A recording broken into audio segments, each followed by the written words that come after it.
Hello दोस्तों, कैसे हैं आप सब। उम्मीद करते हैं आप सब बढ़िया होंगे, स्वस्थ होंगे, मस्त होंगे। तैयारी बढ़िया चल रही होगी। पंचवर्षीय योजनाएं बहुत इंपॉर्टेंट टॉपिक है। लेखपाल और वीडियो दोनों के लिए बहुत ही इंपॉर्टेंट टॉपिक है। एग्जाम से पहले आप पंचवर्षीय योजनाएं पढ़ के जरूर जाइएगा। 1 से 2 क्वेश्चन आपको डेफिनेटली मिलेंगे और 1 से 2 क्वेश्चन की कीमत आप अच्छे से जानते हैं। एक क्वेश्चन आपको 10,000 के नीचे ऊपर, 10,000 कैंडिडेट के ऊपर नीचे आपको ला सकता है। एक क्वेश्चन, सिर्फ एक क्वेश्चन। पंचवर्षीय योजनाओं से आपका कोई भी क्वेश्चन नहीं छूटेगा।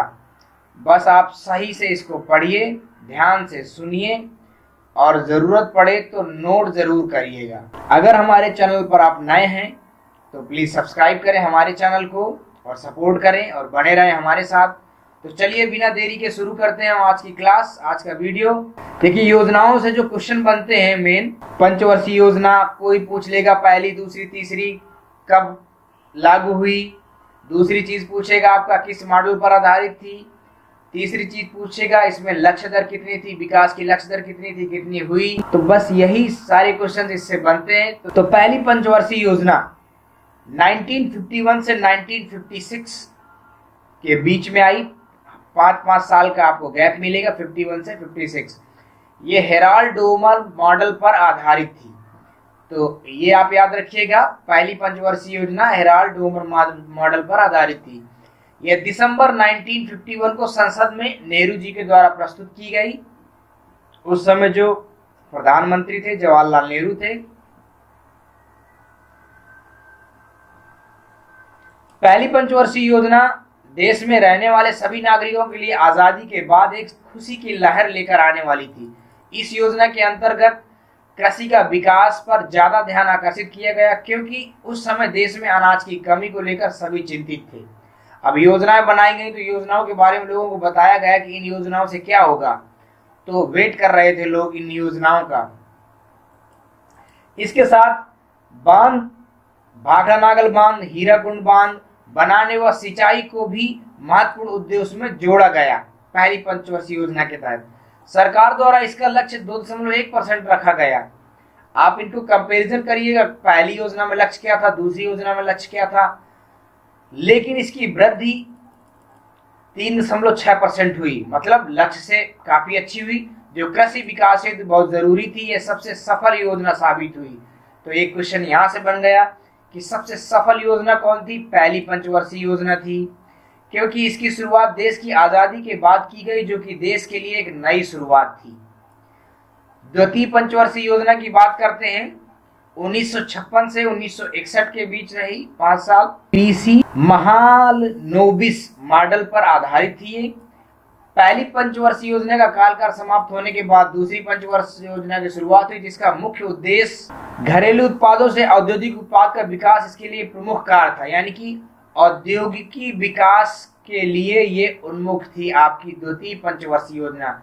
सबसे ज्यादा औद्योगिक विकास जो हुआ वो द्वितीय पंचवर्षीय योजना में हुआ। इस योजना के अंतर्गत जो ये प्लांट लगाए गए, भिलाई, दुर्गापुर, राउरकेला, स्टील प्लांट, मिल शहरों में पनबिजली, हाइड्रो पावर और भारी परियोजना जो हैवी प्रोजेक्ट्स थे उनको स्थापित किया गया, जो कि देश के विकास हेतु बहुत महत्वपूर्ण कदम।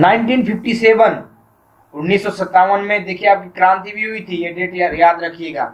छात्रवृत्ति का आरंभ शुरू किया गया। मतलब छात्रवृत्ति का आरंभ अगर आपसे पूछा जाए किस पंचवर्षीय योजना के तहत शुरू किया गया, तो द्वितीय पंचवर्षीय योजना के तहत, जिससे छात्रों को पढ़ने में सहायता मिल सकी। कोयले के उत्पादन को और अधिक बढ़ा दिया गया, किस पंचवर्षीय योजना के तहत, दूसरी पंचवर्षीय योजना के तहत। ऐसे शहर जहां स्टील प्लांट स्थापित किए जाते हैं वहां हाइड्रो पावर और हैवी प्रोजेक्ट्स को स्थापित किया गया। ये थे हमारी दूसरी पंचवर्षीय योजना के उद्देश्य और कार्य। तीसरी पंचवर्षीय योजना के बारे में बात करते हैं, 1961 से 1966 तक रही है। जॉन सैंडी तथा सुखमय चक्रवर्ती के मॉडल पर आधारित थी। मॉडल जरूर याद रखिएगा किसके मॉडल पर आधारित थी, ये बहुत इंपॉर्टेंट है और इससे ही क्वेश्चन पूछ लिया जाता है। इसे गाडगिल योजना भी कहा जाता है। किसको? तृतीय पंचवर्षीय योजना को। तीसरी योजना का मुख्य उद्देश्य देश की अर्थव्यवस्था को गतिशील और नागरिकों को आत्मनिर्भर बनाना। मतलब तीसरी पंचवर्षीय योजना अर्थव्यवस्था पर काम कर रही थी। तीसरी पंचवर्षीय योजना के समय अब कुछ समस्याएं आई। 1962 में भारत और चीन के बीच युद्ध हुआ। इसके बाद 1965 में भारत और पाकिस्तान का युद्ध हुआ। तीसरी पंचवर्षीय के दौरान ये सब काम हो रहे हैं, जिससे देश की आर्थिक व्यवस्था को बहुत नुकसान हुआ और जिसके कारण इस योजना का उद्देश्य, जितना लक्ष्य विकास दर का लक्ष्य रखा गया था, वो पूरा नहीं हो सका। परंतु फिर भी कई कार्य जारी रखे गए, जैसे कृषि हेतु विकास का कार्य, बांध बनाना, ये सब ग्रामीण क्षेत्रों में बच्चों के लिए स्कूल बनाने का कार्य शुरू हुआ। राज्यों में विकास संबंधी कार्यों की जिम्मेदारी सौंपी गई। हरित क्रांति की शुरुआत इसी योजना के समय हुई। तो ये बहुत इंपॉर्टेंट पॉइंट है। हरित क्रांति की शुरुआत तीसरी योजना के टाइम में हुई। सरकार द्वारा जो इसका लक्ष्य था, ये भी याद रखिएगा कितना लक्ष्य रखा गया। इसका लक्ष्य 5.6% रखा गया था। सरकार द्वारा इसका लक्ष्य 5.6% रखा गया था, लेकिन इसकी वृद्धि दर केवल 2.84% हुई, मतलब बहुत नुकसान हुआ। कृषि और गेहूं के उत्पादन के कार्य को बढ़ावा देना था। इस योजना का उद्देश्य ग्रामीण क्षेत्रों में बच्चों की शिक्षा के लिए स्कूलों का निर्माण करना था। सीमेंट और केमिकल फर्टिलाइजर का उत्पादन भी किया गया तृतीय पंचवर्षीय योजना में। पंजाब में अधिक मात्रा में गेहूं का उत्पादन शुरू किया गया तृतीय पंचवर्षीय योजना में, और सबसे ज्यादा नुकसान अगर किसी पंचवर्षीय योजना में हुआ तो वो था तृतीय पंचवर्षीय योजना। फैक्ट्स देखते हैं कुछ। हम आपको बता दें कि तीसरी योजना का जो कार्यकाल समाप्त होने के बाद 1967 से 1969 तक कोई भी पंचवर्षीय योजना सरकार द्वारा नहीं बनाई गई, जिससे प्लान हॉलीडे या योजना अवकाश के नाम से जाना जाता है। तो योजना अवकाश की ये जो डेट है आपकी 1967 से 1969, इसको जरूर याद रखिएगा। और पूछा जाता है किस योजना के बाद योजना अवकाश आया, तो तीसरी योजना के बाद कितने टाइम का था, तो 1967 से 1969 का था। अगला देखते हैं हम चौथी पंचवर्षीय योजना। तो चौथी पंचवर्षीय योजना में क्या है, इसकी जो डेट थी 1969 से 1974 अशोक रुद्र व AS मान्य मॉडल पर आधारित थी आपकी चतुर्थ पंचवर्षीय योजना। तो चौथी पंचवर्षीय योजना के समय हमारे देश में भारत की पहली महिला प्रधानमंत्री बनी, आप जानते हैं इंदिरा गांधी बनी, जिसके बाद पंचवर्षीय योजना का नेतृत्व इंदिरा गांधी ने संभाल लिया था। इंदिरा गांधी जी की सरकार ने देश के 14 भारतीय बैंकों को राष्ट्रीयकृत बनाया। इसके अलावा 1971 में हो रहे चुनाव के दौरान उन्होंने गरीबी हटाओ का नारा दिया। तो गरीबी हटाओ का नारा किस पंचवर्षीय योजना में दिया गया, चौथी पंचवर्षीय योजना में दिया गया। इस योजना की प्लानिंग योजना आयोग के अध्यक्ष डॉक्टर DP गाडगिल ने तैयार की थी। तो योजना आयोग के उस समय अध्यक्ष कौन थे, डॉक्टर DP गाडगिल। हरित क्रांति की शुरुआत से कृषि उत्पादन हेतु कार्य किए गए, मतलब इसी समय हरित क्रांति की 66 से 67 में हरित क्रांति की आपकी शुरुआत हुई थी। सरकार द्वारा इसका लक्ष्य 5.7% रखा गया, लेकिन इसकी जो वृद्धि दर केवल 3.3% हुई, मतलब इसमें भी बहुत ह्रास हुआ। यह पंचवर्षीय योजना भी असफल रही। तो तीसरी असफल रही, चौथी असफल रही। इसरो की स्थापना इसी योजना के दौरान हुई। कितना इंपॉर्टेंट पॉइंट है ये, इसरो की स्थापना किस पंचवर्षीय योजना के दौरान हुई आपकी, तो चतुर्थ पंचवर्षीय योजना यानी कि चौथी पंचवर्षीय योजना के दौरान हुई। सरकार द्वारा 14 बैंकों का जो राष्ट्रीयकरण किया गया वो भी चौथी पंचवर्षीय योजना के दौरान किया गया। ये बहुत इंपॉर्टेंट पॉइंट है, इसको ध्यान रखिएगा। सार्वजनिक वितरण प्रणाली PDS जो कि एक भारतीय खाद्य सुरक्षा प्रणाली, उसका गठन भी किया गया चौथी पंचवर्षीय योजना के तहत। अब पांचवी पंचवर्षीय योजना देखते हैं। 1974 से 1979 DP धर मॉडल पर आधारित थी। इसके बाद इस योजना के अंतर्गत कृषि विकास पर ज्यादा जोर दिया गया। तो पहली एक पंचवर्षीय योजना थी जिसमें कृषि विकास पर बहुत जोर दिया गया, और एक पांचवी थी। जिसके बाद उद्योग निर्माण हेतु इसकी दूसरी प्राथमिकता मानी गई। पहली प्राथमिकता क्या थी, कृषि विकास। ग्रामीण बैंकों का निर्माण किया गया। इस योजना के तहत गरीबी को समाप्त कर नए रोजगार प्रदान करना और देश में न्याय की नींव को आगे बढ़ाना इसका लक्ष्य था। 1971 में न्यूली इलेक्टेड मोरारजी देसाई को जनता पार्टी से भारत के चौथे प्रधानमंत्री चुने गए। उनके द्वारा यह योजना अस्वीकार कर दी गई, मतलब उन्हें इस योजना को स्वीकार नहीं किया।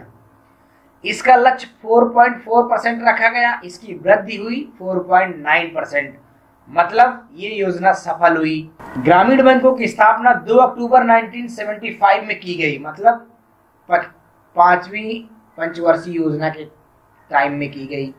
योजना का जो मुख्य उद्देश्य था गरीबी को पूर्ण रूप से हटाना था। किस योजना का उद्देश्य था? 5वीं पंचवर्षीय योजना का उद्देश्य था। सोशल फॉरेस्ट्री भी इस योजना के अंतर्गत शुरू की गई। अगला देखिए, नेशनल हाईवे बनाने हेतु हाईवे सिस्टम को प्रस्तुत किया गया। बढ़ते यातायात को देखते हुए सड़कों की चौड़ाई, मतलब हाईवे बनाए गए। किस पंचवर्षीय योजना के तहत? 5वीं पंचवर्षीय योजना के तहत। यह महत्वपूर्ण बात है कि देश में री इलेक्शन होने के कारण पुनः इलेक्शन हुए। इंदिरा गांधी की सरकार 4 साल तक ही चल पाई, जिसके बाद जनता पार्टी से नवनिर्वाचित मोरारजी देसाई नए प्रधानमंत्री घोषित किए गए, जिसके बाद इन योजनाओं को समाप्त कर दिया गया था।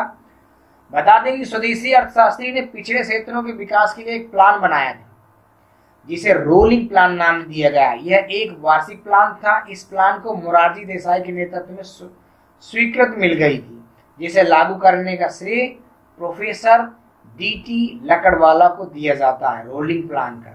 ठीक है, तो ये पॉइंट भी याद रखिएगा। अब बात करते हैं हम छठी पंचवर्षीय योजना की। तो छठी पंचवर्षीय योजना 1980 से 1985 में तक रही। इसका जो मॉडल है वो कहीं मिला नहीं, मैंने काफी सर्च किया। इस योजना का अगर आपको मॉडल की जानकारी हो छठी पंचवर्षीय योजना की, तो आप कमेंट में जरूर टाइप करें, हमें भी जानकारी मिलेगी। इस योजना का मुख्य उद्देश्य देश की आर्थिक विकास और गरीबी को खत्म करना था। छठवीं पंचवर्षीय योजना का कुछ उद्देश्य तो भाई साहब क्या है कि कॉमन मिलेंगे आपको कई योजनाओं में। इस योजना के दौरान इंदिरा गांधी फिर से प्रधानमंत्री बनी। इस योजना को 2 बार तैयार किया गया। पहली बार जनता पार्टी द्वारा 1978 से 1983 के कार्यकाल हेतु अनवरत योजना की शुरुआत की गई, परंतु 1980 में बनी इंदिरा गांधी की सरकार ने इसे समाप्त किया और छठी पंचवर्षीय योजना का फिर से पुनः आरंभ किया। यह योजना काफी सफल रही। इसका लक्ष्य 5.2% रखा गया था छठी पंचवर्षीय योजना का, और जो इसकी वृद्धि दर थी 5.7% थी, मतलब ये सफल योजना थी। नाबार्ड बैंक की स्थापना, very most important point, NABARD bank की स्थापना किस योजना के तहत हुई? तो आप बताएंगे छठी पंचवर्षीय योजना के तहत हुई। दूसरी चीज, आर्थिक विकास और गरीबी को खत्म करना इसकी प्राथमिकता थी छठी पंचवर्षीय योजना की। फैमिली प्लानिंग की जो शुरुआत हुई वो किस योजना के तहत हुई? वो भी छठी पंचवर्षीय योजना के तहत हुई। ये भी बहुत इंपॉर्टेंट पॉइंट है। अगला देखते हैं हम 7वीं पंचवर्षीय योजना। इस योजना का मुख्य उद्देश्य आर्थिक उत्पादकता को बढ़ाना, अनाज के उत्पादन को और अधिक मात्रा में बढ़ाना, देश के नागरिकों के लिए नए रोजगार के अवसर प्रदान करना, सामाजिक सेवा लोगों तक पहुंचाना, क्षेत्रों के विकास हेतु कार्य करना, ये सब इस योजना के उद्देश्य थे। जो इस योजना का लक्ष्य रखा गया था 5.0% रखा गया था। इसकी वृद्धि दर 6.01 हुई, मतलब 5.0 रखा गया और 6.01 हुई, मतलब काफी सफल योजना रही है 7वीं पंचवर्षीय योजना। 7वीं पंचवर्षीय योजना के अंतर्गत 3 योजनाएं बनाई गई, लागू की गई, जो इस प्रकार से हैं। इंदिरा गांधी आवास योजना, ये ध्यान रखिएगा, क्वेश्चन पूछेगा इंदिरा गांधी आवास योजना किस पंचवर्षीय योजना के तहत आई? तो 7वीं पंचवर्षीय योजना के तहत। जवाहर रोजगार योजना 1989 में, नेहरू रोजगार योजना, ये सब की सब किसके तहत आई? आपकी 7वीं पंचवर्षीय योजना के तहत आई। तो ये सब पॉइंट ध्यान रखिएगा, ये मोस्ट इंपॉर्टेंट पॉइंट्स हैं। अगला देखते हैं योजना। इस योजना के अंतर्गत क्या हुआ? भोजन, काम और उत्पादन का नारा दिया गया। भोजन, काम और उत्पादन का नारा दिया गया किस योजना के तहत? 7वीं पंचवर्षीय योजना के तहत। अगला देखते हैं ग्रामीणों का विकास हेतु कार्य करवाए गए, सामाजिक सेवा लोगों तक पहुंचे, इसके लिए कई योजनाएं बनाई गई, नई नीति और कार्यक्रम पर जोर दिया गया। फैक्ट्स की बात करते हैं अगर हम 7वीं पंचवर्षीय योजना के, तो देश में केंद्र सरकार की अस्थिरता के कारण 8वीं पंचवर्षीय योजना समय पर शुरू नहीं हो पाई। मतलब यहाँ भी दूसरा योजना अवकाश हुआ, जिसके कारण 2 वार्षिक योजनाएं लागू की गई।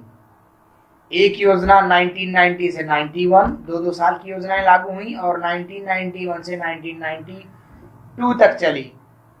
SIDBI small industrial development bank of India की स्थापना हुई आपकी, और 1991 में आर्थिक सुधार हेतु घोषणा की गई। इस योजनाओं की समाप्ति के बाद 8वीं पंचवर्षीय योजना का आरंभ हुआ।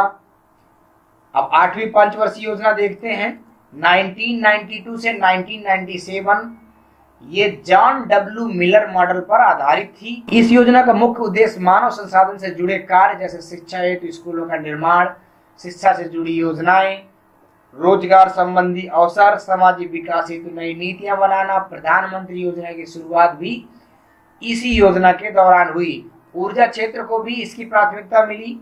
सरकार ने ऊर्जा खर्च के लिए 26.6% की प्राथमिकता दी। यह योजना भी सफल रही।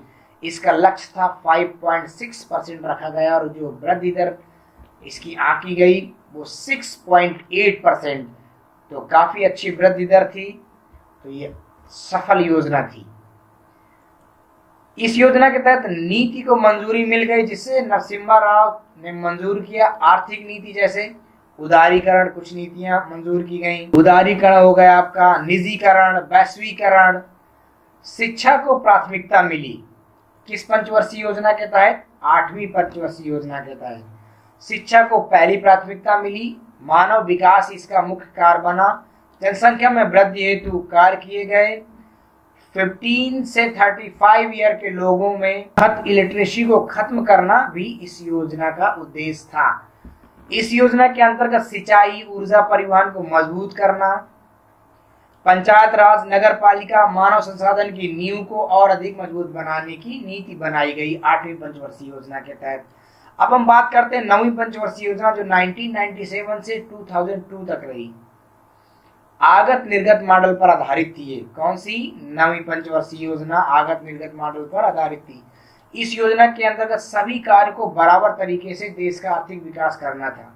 इसे भारत के 50वें वर्ष होने के दौरान लागू किया गया। तो ये क्वेश्चन यहाँ से बना कि किस योजना को भारत के 50वें वर्ष पूरे होने के दौरान लागू किया गया?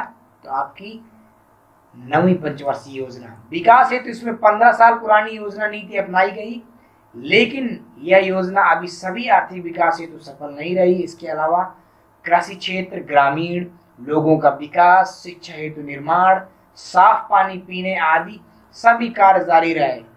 इसका जो लक्ष्य था 6.5% था, लेकिन जो इसकी वृद्धि दर थी वो 5.5% हुई। मतलब ये भी एक असफल योजना रही। ये योजना सफल योजना नहीं रही।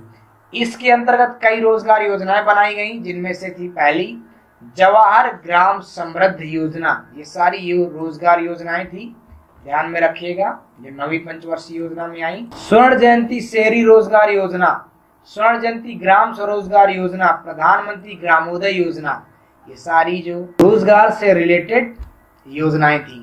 योजना का उद्देश्य गरीबी को समाप्त करना, घरेलू संसाधनों द्वारा आत्मनिर्भर बनाना, नए रोजगारों के अवसर देना, देश की आर्थिक विकास इसकी प्राथमिकता थी। किस पंचवर्षीय योजना की? 9वीं पंचवर्षीय योजना। 10वीं पंचवर्षीय योजना आपकी 2002 से 2007 तक रही, 5 साल।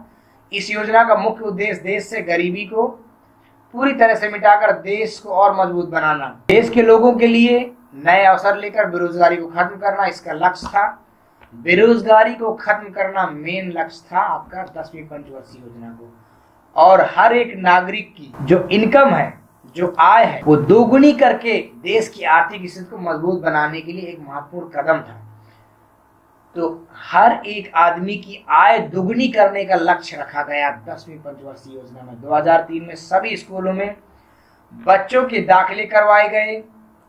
2001 से 2011 के बीच में देश की जनसंख्या में 16.2% की कमी नजर आई। इसका लक्ष्य जो विकास दर थी इसमें 8% रखी गई और जो इसकी वृद्धि दर हुई 7.7%, मतलब ये भी योजना असफल रही। अविकसित जगहों पर लोगों को रोजगार दिया गया जिससे वह आत्मनिर्भर बनते। प्राथमिक शिक्षा को 2007 में सबसे ऊंचे स्थान दर्जा दिया गया। तो प्राथमिक शिक्षा को सबसे ऊंचे स्थान का दर्जा किस पंचवर्षीय योजना में दिया गया? तो आपकी 10वीं पंचवर्षीय योजना में दिया गया। अब देखते हैं 11वीं पंचवर्षीय योजना 2007 से 2012 तक। इस योजना का मुख्य उद्देश्य सबसे ज्यादा विकास की गति को बढ़ाना एवं इंक्लूसिव तरीके से विकास होना इसका एकमात्र लक्ष्य था। इस योजना के दौरान भारत के प्रधानमंत्री मनमोहन सिंह थे।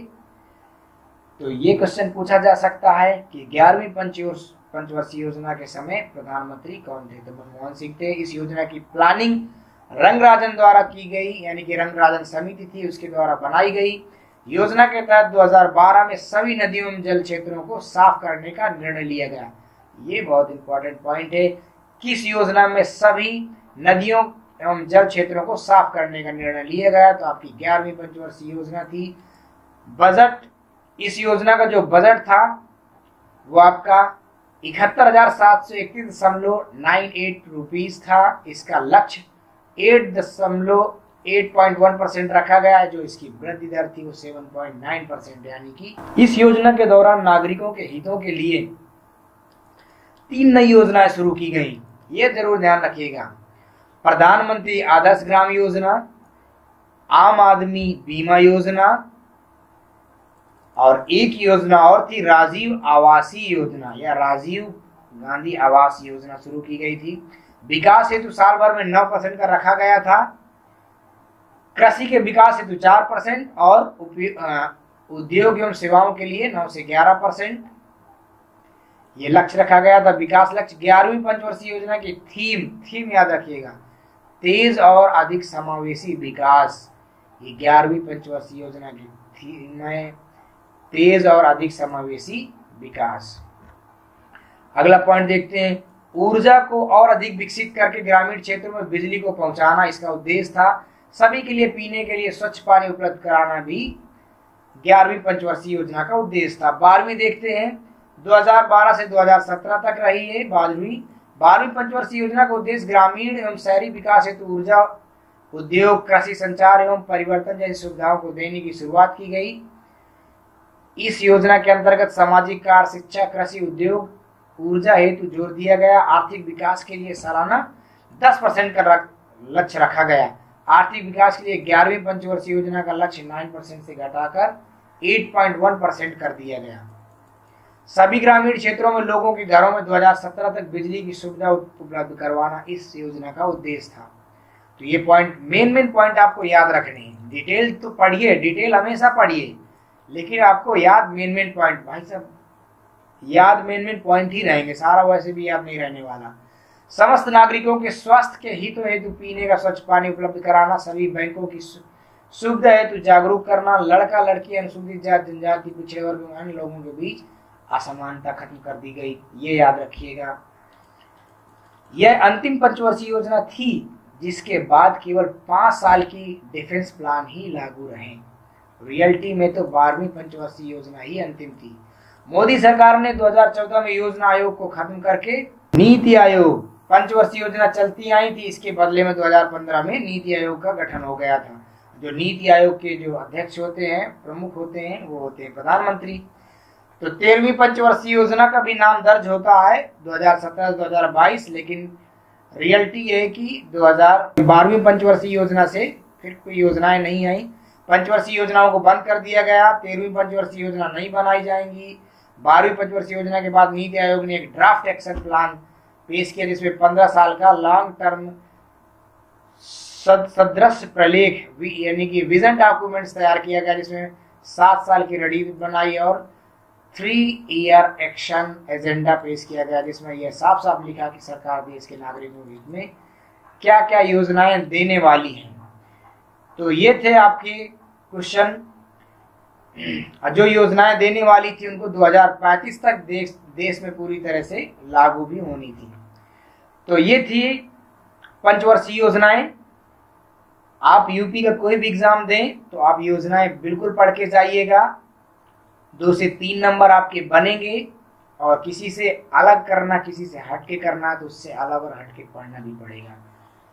तो ख्याल रखिए अपना, मिलते हैं अगले वीडियो में। Bye, take care.